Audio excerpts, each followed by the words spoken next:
একটি ছোট্ট গল্প আপনাদেরকে শোনাই। তো গল্পটা খুবই গুরুত্বপূর্ণ। এর যে মূল ভাবটা অনেক গুরুত্বপূর্ণ। আশা করছি ভিডিওটি না টেনে দেখবেন। তো একদিন একটি ক্লাসে একজন শিক্ষক এসে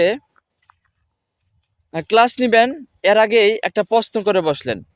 আচ্ছা, তোমাদেরকে আমি এই যে ব্ল্যাকবোর্ডে একটা দাগ দিয়ে দিচ্ছি, তো এই দাগটা তোমরা না মিশিয়ে কিভাবে এই দাগটাকে ছোট করতে পারো?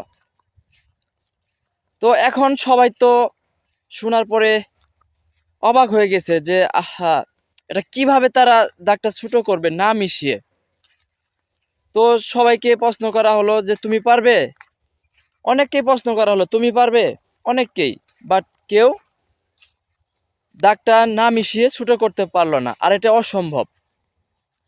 তো শিক্ষক বললেন, আচ্ছা এটা কিভাবে ছোট করবে দাগটা আমি তোমাদের বলে দিচ্ছি।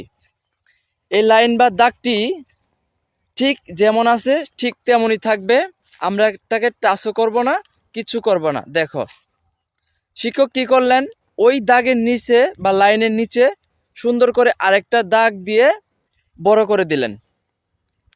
অর্থাৎ ওই দাগটি, আগের দাগটি ছোট হয়ে গেল এবং পরে যে দাগ দিয়েছিল সেই দাগটি বড় হয়ে গেল। পূর্বের দাগটি ছোট হওয়ার কারণে সবাই অবাক হয়ে গেলেন, হ্যাঁ স্যার এটাই সম্ভব, এভাবেই সম্ভব। তো শিক্ষক বলেন, আচ্ছা এটার মাধ্যমে তোমরা কি বুঝতে পারলে? পরে শিক্ষক বললেন, দেখো তোমরা যদি কাউকে ছোট করতে চাও বা তোমরা যদি অনেক বড় হতে চাও, তাকে হিংসা না করে, তার প্রতি খারাপ আচরণ না করে, তার সংস্পর্শে না এসে তোমরা কিন্তু অনেক বড় হতে পারো। তোমরা তোমাদের মতো যদি চেষ্টা করো, একদিন তোমরা অনেক বড় হবে, তার চেয়ে ভালো কিছু করতে পারবে। তাই তোমরা তাকে হিংসার চোখে না দেখে, তার সাথে হিংসা না করে, বিদ্বেষ মনোভাব না নিয়ে তোমরা যদি নিজের মতো করে বড় হতে পারো, তাহলে উনি অটোমেটিকলি কিন্তু ছোট হয়ে যাবে।